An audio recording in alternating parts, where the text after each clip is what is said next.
तू समरथ वड़ा मेरी मत थोरी, यह भी बड़ी वड्डी गल है। तो समझ प्रभावित हो जाती है, बिस्माद हो जाती है। हैं मैं अति सूक्ष्म मत दा मालिक, और समझ ये आई है कि नहीं समझ सकता, बिस्माद हो जाता है। तो उहदी रसना वाहिगुरु वाहिगुरु जपन लग पैंदी, उन्होंने याद करन लग पैंदी है। प्रभु तैनों मैं समझ तो नहीं सकता, क्योंकि मेरे सारे पैमाने कमज़ोर ने, ना मैं नाप सकदा, ना मैं तोल सकदा, ना मैं तेरी सिफतां नूं गिण सकदा, मैं नहीं समझ सकता। चूंकि तू अति सूक्ष्म है ते असीम है, तो बिस्माद हो जाता है। ऐसा पुरुष खोज कर करके वो जपन लग पैंदा है। ओदा जपना कुछ होर है, सूक्ष्म मत नहीं है, समझते कख भी नहीं। पर वाहिगुरु वाहिगुरु करदा पे अजे इसका इतना ही लाभ होवेगा। इस वाहिगुरु वाहिगुरु करन नाल जिस दिन इनू सूक्ष्म मत की प्राप्ति होई, फिर इसका वाहिगुरु वाहिगुरु कहने का ढंग भी बदल जाएगा। क्यों? फिर इसनों वाहिगुरु वाहिगुरु आखण दे च रस आवेगा। फिर इसनों वाहिगुरु वाहिगुरु आखण दे प्रभु दे कोई नवे तो नवे दरवाजे खुलणगे। फिर इसनों आंतरिक प्रेरणा मिलेगी। इनों ऋषि मुनि कहते ने हुण सानू हर गल दी अंदरों प्रेरणा मिलती, अंदरों प्रेरणा मिलती। ऐसा मनुख वड्डे तो वड्डा फैसला करन लई भी किसी की राय नहीं लेगा, आंतरिक प्रेरणा के मुताबिक फैसला करेगा। 10 बंदे की आखते ने तो यदी चिंता नहीं करेगा। ये आंतरिक प्रेरणा होती है। तो फिर जिसनों आंतरिक प्रेरणा मिलन लग पैंदी है, उस मनुख के फैसले ते बोल चाल समाज नाल मेल नहीं खाते, समाज विरोधी हो जाता है। समाज ऐसे पुरुषों का जो है दुश्मन हो जाता है। धन गुरु अर्जन देव जी महाराज अज दे इस पावन पवित्र वाक दे कह रहे हैं, सृष्टि दे आद दे जद आरंभ हुई सी, केवल ओही पूर्ण सी, होर कोई भी नहीं सी। मद दे च भी होई है, अंत दे च भी होई होवेगा, और कोई भी अंदाज़ा सही नहीं दस सकता कदों ये पृथ्वी नष्ट हो जाएगी। सन 62 की गल है। कानपुर दे च मैं सी ते मैं गुरुद्वारे की छत ते टहल रहा सी। फरवरी का महीना सी, उदों ठंड उत्थे बहुत सी। कथा करन तो बाद मैं उपर धुप दे टहलन लई चला गया। थल्लों ही मैनू एक सज्जन आवाज़ मारे, गया नहीं जी थल्ले आ जाओ और गुरुद्वारे तो बाहर आ जाओ। मैं क्यों? कहने लगे अखबार नहीं पढ़े, खबर नहीं सुनी, एक ज्योतिषी ने कहा अज परले हो जानी, परले हो जाने। तो मैं कहा गुफा दे फिर मैनू परले दिखाई नहीं देगी, मैं कोठे ते चढ़ के ही देखदा, हुण मैं थल्ले नहीं आना, मैं इत्थों ही देखांगा परले किवें आउंदी है। गालिब कहते ने हमने सुना था कि उड़ेंगे गालिब के परखे, देखने हम भी गए पर ये तमाशा ना हुआ, ना हुआ। शाम नूं उस ज्योतिषी ने पता की आख्या, इतने हवन यज्ञ होए ने, इतने लोगों ने प्रार्थना की है, तो परमात्मा ने मन लई परले टल गई, उन्हें जान इंज छुड़ाई। लेकिन मनण वाले ने तो गल मन लई सी, कबूल कर ली सी। महाराज जी कहते कोई नहीं जानता सृष्टि इहदा अंत किथे और अंत कदों होवेगा, कोई नहीं जानता। ओही पूरन हर समय व्यापक होंदा है, हर समय होंदा है। हाँ जी, जयश्री दी वार दा ये महान वाक है, श्लोक है, पौड़ी है। आप लड़ीवार सरवण करो, प्यार नाल आखो सतनाम सतनाम। वाहिगुरु साहिब जी ਜੈਤਸਰੀ ਮਹੱਲਾ ਪੰਜਵਾਂ। ਵਾਰ ਸ਼ਲੋਕਾਂ ਨਾਲ। ਇੱਕ ਓੰਕਾਰ ਸਤਿਗੁਰ ਪ੍ਰਸਾਦ। ਸ਼ਲੋਕ। ਆਦਿ ਪੂਰਨ ਮਾਧੇ ਪੂਰਨ ਅੰਤ ਪੂਰਨ ਪਰਮੇਸ਼ਰ ਹੈ। जो आद ਦੇ ਵਿੱਚ ਵੀ ਪੂਰਨ ਸੀ, ਮੱਧ ਦੇ ਵਿੱਚ ਵੀ ਪੂਰਨ ਹੈ और जो अंत समय भी पूर्ण रहेगा, ऐसा जो परिपूर्ण परमात्मा है। दूसरी पंक्ति श्रवण करो। सिमरंत संत सर्वत्र रमणं नानक अगनासन जगदीश्वर है। ऐसा जो अकाल ਤਿੰਨ ਕਾਲਾਂ ਦੇ ਵਿੱਚ ਰਮਣ ਹੈ, ਰਮਿਆ ਹੋਇਆ ਹੈ। ਆਦ ਦੇ ਵਿੱਚ ਵੀ ਸੀ, ਮੱਧ ਦੇ ਵਿੱਚ ਵੀ ਸੀ ਤੇ ਅੰਤ ਦੇ ਵਿੱਚ ਵੀ ਹੋਵੇਗਾ। ਐਸਾ ਜੋ ਤ੍ਰੈ ਕਾਲ ਦਰਸੀ ਹੈ, ਹਰ ਸਮੇਂ ਦੇ ਵਿੱਚ ਰਮਿਆ ਹੋਇਆ ਹੈ। ਸੰਤ ਜਨ ਉਸੇ ਦਾ ਹੀ ਰਮਣ ਕਰਦੇ ਨੇ। ਸੰਤ ਜਨ ਉਸੇ ਦਾ ਹੀ ਜੋ ਹੈ ਚਿੰਤਨ ਕਰਦੇ ਨੇ ਤੇ ਚਿੰਤਨ ਕਰਦਿਆਂ ਉਹਨਾਂ ਦੇ ਸਾਰੇ ਪਾਪ ਨਾਸ ਹੋ ਜਾਂਦੇ ਨੇ, ਸਾਰੇ ਦੁੱਖ ਮਿਟ ਜਾਂਦੇ ਨੇ। ਹਾਂਜੀ। ਵੇਖਣ ਸੁਣਨ ਸੁਨਾਵਨੋ ਮਨ ਮਹਿ ਦ੍ਰਿੜਿਆ ਸਾਚ। ਜੋ ਸਾਰਿਆਂ ਨੂੰ ਵੇਖਦਾ ਹੈ, ਸਾਰਿਆਂ ਨੂੰ ਸੁਣਦਾ ਹੈ ਤੇ ਸਾਰਿਆਂ ਨੂੰ ਆਪਣੀ ਆਵਾਜ਼ ਸੁਣਾਉਂਦਾ ਹੈ। ਘੜ ਘੜ ਵਾਜੇ ਨਾਦ, ਸਭ ਦੇ ਅੰਦਰ ਇਹ ਨਾਦ ਵੱਜ ਰਿਹਾ, ਕੋਈ ਨਹੀਂ ਸੁਣ ਰਿਹਾ ਤਾਂ ਅਜੇ ਉਸ ਦਾ ਮਨ ਜਾਗਿਆ। ਉਹ ਜੋ ਵੇਖਦਾ ਪਿਆ, ਸੁਣਦਾ ਪਿਆ, ਸੁਣਾਉਂਦਾ ਪਿਆ, ਆਪਣੇ ਮਨ ਦੇ 'ਚ ਦ੍ਰਿੜ ਵਿਸ਼ਵਾਸ ਉਸੇ ਤੇ ਰੱਖੋ। ਦ੍ਰਿੜਤਾ ਨਾਲ ਉਸੇ ਦਾ ਚਿੰਤਨ ਕਰੋ, ਦ੍ਰਿੜਤਾ ਨਾਲ ਉਸੇ ਨੂੰ ਯਾਦ ਕਰੋ। ਹਾਂਜੀ। ਪੂਰ ਰਹਿਓ ਸਰਬੱਤਰ ਮੈਂ ਨਾਨਕ ਹਰ ਰੰਗ ਰਾਚ। ਜੋ ਸਾਰਿਆਂ ਦੇ 'ਚ ਪੂਰਨ ਤੌਰ ਤੇ ਸਮਾਇਆ ਹੋਇਆ, ਸਤਿਗੁਰ ਦੇਵ ਜੀ ਮਹਾਰਾਜ ਕਹਿੰਦੇ ਨੇ ਉਸੇ ਦੇ ਰੰਗ ਦੇ 'ਚ ਰਚ ਜਾ, ਉਸੇ ਦੇ ਰੰਗ ਦਾ ਆਨੰਦ ਮਾਣ। ਹਾਂਜੀ। ਪੌੜੀ।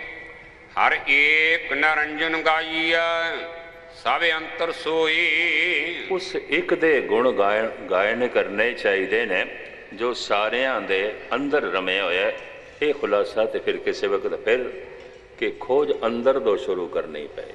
ਸਭ ਅੰਤਰ ਸੋਈ, ਕਿਉਂਕਿ ਨਿਰਾਕਾਰ ਦੇ ਰੂਪ ਦੇ 'ਚ ਵਿਆਪਕ ਹੈ ਸਾਰਿਆਂ 'ਚ। ਸ੍ਰਿਸ਼ਟੀ ਦੇ 'ਚ, ਜੜ ਦੇ 'ਚ, ਚੇਤਨ ਦੇ 'ਚ, ਬਨਸਪਤੀ ਦੇ 'ਚ, ਪਸ਼ੂਆਂ ਦੇ 'ਚ, ਮਨੁੱਖ ਦੇ 'ਚ। ਤੇ ਪਰਮਾਤਮਾ ਦੀ ਖੋਜ ਕਿੱਥੋਂ ਸ਼ੁਰੂ ਕਰੀਏ? ਪਸ਼ੂਆਂ ਤੋਂ, ਬਨਸਪਤੀ ਤੋਂ, ਸੂਰਜ ਚੰਦ ਤਾਰਿਆਂ ਤੋਂ। ਇਹ ਸਭ ਬਾਹਰ ਨੇ, ਅੰਦਰੋਂ ਸ਼ੁਰੂ ਕਰੀਏ ਜੋ ਸਾਡੇ ਅੰਦਰ ਹੈ। ਸਭ ਅੰਤਰ ਸੋਈ, ਜੋ ਸਾਰਿਆਂ ਦੇ ਵਿੱਚ ਵਿਆਪਕ ਹੈ। ਐਸਾ ਪੂਰਨ ਪਰਿਪੂਰਨ ਪਰਮਾਤਮਾ, ਉਸੇ ਦੀ ਆਰਾਧਨਾ ਕਰੀਏ, ਉਸੇ ਵਿੱਚ ਧਿਆਨ ਜੋੜੀ। ਹਾਂਜੀ। ਕਰਨ ਕਾਰਨ ਸਮਰੱਥ ਪ੍ਰਭ ਜੋ ਕਰੇ ਸੋ ਹੋਈ। ਜੋ ਕਰਤਾ ਵੀ ਹੈ ਤੇ ਕਾਰਨ ਵੀ ਹੈ ਤੇ ਕਰਨ ਲੱਗਿਆਂ, ਬਣਾਉਣ ਲੱਗਿਆਂ ਉਹ ਕਿਸੇ ਦੀ ਰਾਏ ਨਹੀਂ ਲੈਂਦਾ। ਆਪ ਹੀ ਜੋ ਹੈ ਸਮਰੱਥ ਹੈ, ਕਰਤਾ ਵੀ ਹੈ, ਕਾਰਨ ਵੀ ਹੈ ਔਰ ਕਿਸੇ ਦੇ ਸਲਾਹ ਮਸ਼ਵਰੇ ਦੀ ਉਸ ਨੂੰ ਜੋ ਹੈ ਲੋੜ ਵੀ ਨਹੀਂ। ਮਹਾਰਾਜ ਤੇ ਐਸਾ ਕਹਿੰਦੇ ਨੇ, ਉਸ ਦਾ ਮਤਾ ਕੀ ਹੈ? ਅੰਤ ਨਾ ਜਾਣੇ ਕਿਆ ਮਨ ਮੰਤ। ਉਹਦੇ ਮਨ ਦੇ 'ਚ ਕੀ ਮਤਾ ਹੈ, ਉਹ ਕੀ ਕਰਨਾ ਚਾਹੁੰਦਾ ਹੈ, ਕੁਛ ਨਹੀਂ ਪਤਾ, ਕੁਛ ਨਹੀਂ। ਅੰਤ ਨਾ ਜਾਪੇ ਕਿਆ ਮਨ ਮੰਤ। ਉਹਦੇ ਮਨ ਦੇ 'ਚ ਕਿਹੜਾ ਮਤਾ ਹੈ, ਉਹ ਕੀ ਕਰਨਾ ਚਾਹੁੰਦਾ ਹੈ, ਕੱਲ ਕੀ ਹੋਵੇਗਾ। ਸਭ ਜੋਤਸ਼ੀ ਝੂਠ ਬੋਲਦੇ ਨੇ। ਗਣਿਤ ਵਿਦਿਆ ਸਹੀ ਹੋ ਸਕਦੀ ਹੈ ਜੋਤਸ਼ੀਆਂ ਜਾਂ ਫਲਤ ਵਿਦਿਆ ਐਵੇਂ ਕਪੋਲ ਕਲਪਨਾਵਾਂ। ਇਤਨੀ ਮੈਂ अर्ज करते हैं। पर मैं ये भी नहीं कह रहा कि फलत गणित ज्योतिष गलत है, नहीं, सही है, वो बिल्कुल जो है सही है। फलत मेरे नाल कल की आना है ये परमात्मा जाने। तो चलो परमात्मा नूं देख लईए, ਉਹਦੇ ਮਨ ਦੇ 'ਚ ਕੀ ਹੈ। ਮਹਾਰਾਜ ਕਹਿੰਦੇ ਨੇ ਉੱਥੇ ਤੱਕ ਪਹੁੰਚ ਨਹੀਂ ਹੈ ਕਿਸੇ।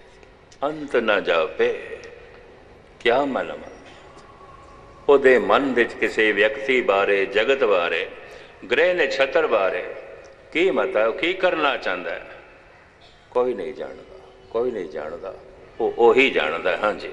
ਖੇਨ ਮਹਿ ਥਾਪ ਉਹ ਥਾਪ ਦਾ ਤਿਸ ਬਿਨ ਨਹੀਂ ਕੋਈ।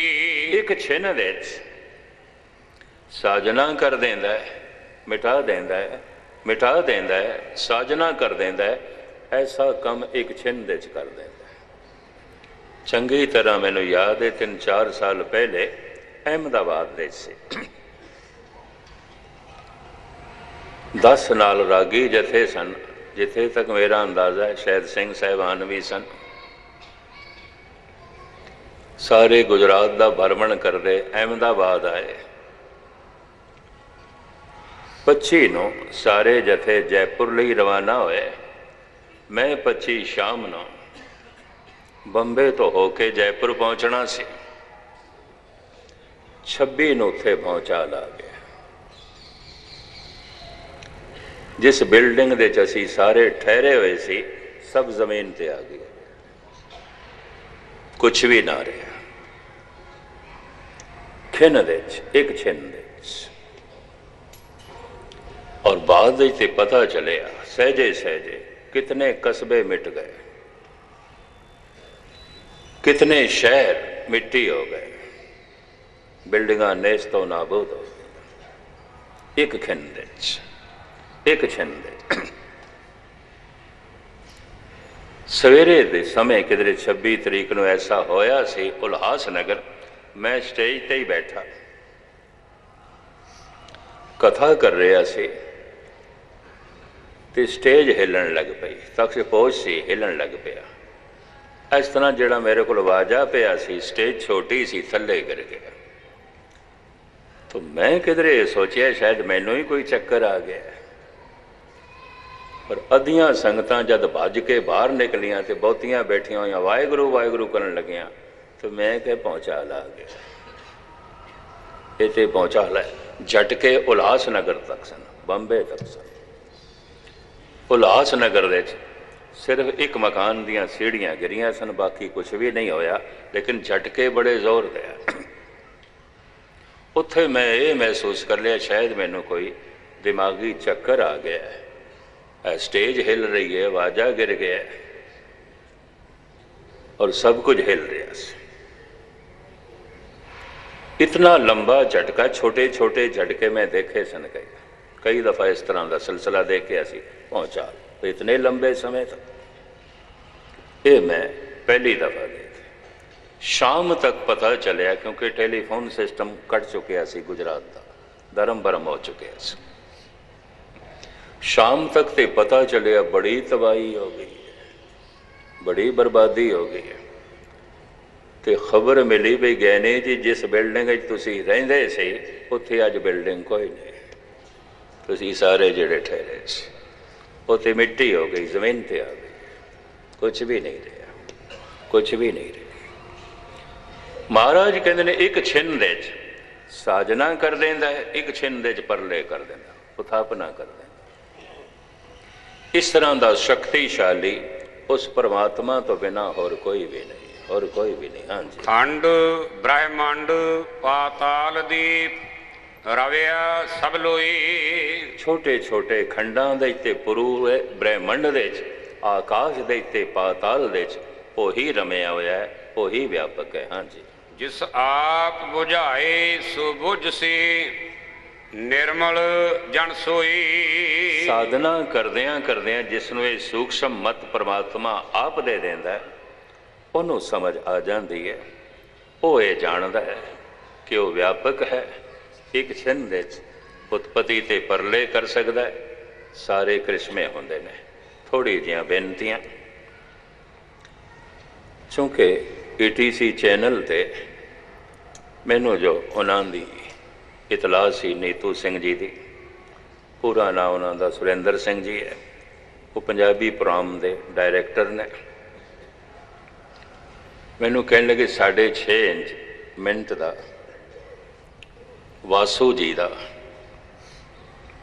भाषण रिकॉर्ड कराना, वो थोड़ी कथा दे नाल असी दिखाना है सारी दुनिया नूं कि दरबार साहब दे च करिश्मा होया है, अकाल तख्त ते ये करिश्मा होया है। कहने लगे 6.5 मिनट तो असी ज़्यादा नहीं दिखा सकांगे। उस दिन चूँकि इन्होंने घंटा बोलिया सी, वो फिर रील उन्होंने रख दी है। ये नहीं दिखा सकांगे। तो 6.5 मिनट ये जो खास वाकया इन्हां नाल होया, धन गुरु रामदास जी महाराज की जो इन्हां ते बख्शिश हुई है, 6.5 मिनट का PTC चैनल के जो कैमरामैन ने ये रिकॉर्ड करनगे। ये सारा प्रोग्राम इन्हां दा बोलिया होया PTC चैनल तो जो गालबन 186 देशों ये सारा प्रोग्राम जाता है। दुनिया देखेगी कि दरबार साहब दे अज भी जागदी जोत दे करिश्मे मौजूद ने, और अज भी ये वाक पूरा उतरदा, डिठे सभे थां नहीं तो विजय। इस थां दी अपनी बरकत, इस थां दी अपनी महिमा। ये 6.5 मिनट लई थोड़े सामने उस महान वाक्य का हिंदी भाषा दे जिक्र करनगे। मैं उस दिन भी अर्ज की सी, गुजराती ने या इंग्लिश बहुत अच्छी बोल लेंदे ने, अमेरिका दे रहे ने, साइंटिस्ट ने, पर मैं इन्होंने कहा इंग्लिश सारे समझ नहीं सकणगे, तो तुसी हिंदी दे ची जो है बोलो, ये थानू हिंदी दे बोल के दसणगे। करीबन 6.5 मिनट में मुझे आपसे ये बताना है कि जो करिश्मा हुआ था वो क्या था। ये आप बीती की एक सही दास्तान है जिसके सारे डॉक्यूमेंट्री एविडेंस भी हैं, फोटोग्राफ्स हैं, नेगेटिव्स भी हैं और मेडिकल रिपोर्ट्स भी अपनी एक ही आवाज़ में बोल रहे हैं। जो करिश्मा हुआ था इसके बारे में ही मैं बताऊंगा क्योंकि समय जा रहा है। वो दिन था May 5, 2002। मुझे यहाँ मेरे परिवार के लोग उठा करके ले आए थे।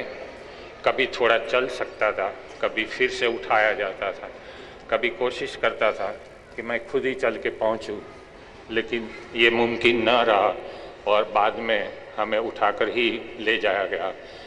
आप यहाँ अकाल तख्त जो देख रहे हैं, इसके करीब 2 निशान साहिब जो हैं, उसके आगे जरा राइट में आप टर्न लोगे तो वहाँ सरदार विक्रम सिंह की याद में एक केबिन बनी हुई है और ये केबिन में मेरा पाठ हुआ था और उसमें लकड़ी का फर्नीचर थोड़ा ज़्यादा है।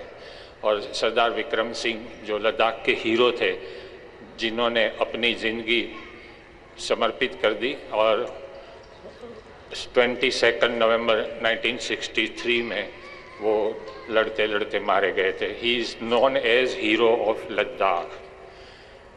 मैं अंदर गया और कैबिन में मैं लेटा हुआ था और लेटे लेटे मैं ये पाठ सुन रहा था और 8:30 बजे ये पाठ जब शुरू हुआ तो मुझे अजीब से वाइब्रेशंस महसूस होने लगे थे। मैं बड़ी श्रद्धा से गया था उस वक्त जब गया था तब, क्योंकि मेरी सिस्टर इन लॉ ने और सरदार केसर सिंह साहब जो है सूरत में, जो होटल इंडस्ट्रियलिस्ट तो हैं ही गुरु कृपा से, लेकिन वहाँ के उजना सूरत गुरुद्वारा के प्रधान भी है, उनसे भी मैंने काफ़ी जानकारी मूल मंत्र के बारे में, सिखिज़म के बारे में और गुरुबानी के बारे में प्राप्त की थी। जैसे डूबते को तिनके का सहारा होता है, तो हमने बड़ी श्रद्धा से वहाँ पाठ सुना। आपको मालूम है कि 7.5 घंटे के बाद शायद वो सुखमनी साहिब जी का पाठ शुरू होता है और जैसे ही वो पाठ शुरू हुआ हमें जो वाइब्रेशंस महसूस होते थे, in English it is called the waves of energy, वो एनर्जी वेव्स मेरे शरीर में प्रवेश कर रहे थे। मैंने इसलिए मेरी धर्मपत्नी को कहा कि तुसी मेरे से गल नहीं करो, मुझे डिस्टर्ब नहीं करो, मैं ये पाठ काफ़ी एंजॉय कर रहा हूँ। उसमें हिंदी उर्दू के अल्फाज भी होते हैं तो मैं उसके मतलब भी समझने लगा था। जैसे ही सुखमनी साहिब का पाठ आगे बढ़ा और भी मुझे एनर्जी वेव्स मिले और ये जो दाहिना कान जो बंद था और डॉक्टरों ने ऑडियोग्राम रिपोर्ट्स में कई अलग अलग लेबोरेटरीज के रिपोर्ट हैं लिख के दिया है कि आप जिंदगी में कभी भी ये कान से नहीं सुन सकोगे, क्योंकि कान के नर्व्स जो हैं वो डेड हो चुके हैं कैंसर की वजह से, और हड्डी की जो रचना है वो भी ख़त्म हो गई है। जैसे वो पाठ आगे बढ़ा, हमने और भी एक करिश्मा महसूस किया। पता नहीं मेरी बेटी को क्या ख्याल आया, मैं चौकड़ी मार पर उस वक्त बैठ गया था, इसलिए बेटी सोच रही थी कि पापा देखने में अच्छे लगते हैं, मम्मी के पास बैठे हैं, तो वो तो एक मेमोरी पिक्चर लेने जा रही थी, उसका इरादा और कोई था नहीं। हमें तो पता ही नहीं था कि आगे क्या होने वाला है। और ये पाठ और आगे बढ़ते ही वहाँ से एक अचानक एक रोशनी हुई, एक ज्योत ऐसे ही प्रकट हो गई, और थोड़ी वाइब्रेट होने के बाद वो स्टेडी भी हो गई। फिर वो मेरे पास आने लगी, जिसके फोटोग्राफ हैं, नेगेटिव हैं, और मेरे शरीर में ये उंगली पर प्रवेश कर गई, यहाँ से उसके 2 हिस्से हुए थे। और आगे बढ़ते बढ़ते ये शरीर में ऊपर कुछ waves of energy are entering my body. ये बिल्कुल पर्सनल, प्राइवेट, स्पिरिचुअल एक्सपीरियंस होता है। आपको भी अलग सा होगा, यही नहीं कि यही हो, लेकिन ये जब एनर्जी वेव आगे बढ़ते गए, ये कान जो था, जो 5 साल से बंद था, डॉक्टर कहते थे आपने कभी नहीं सुन पाओगे, वो सुखमनी साहिब का पाठ सुनते सुनते ये कान खुल गया।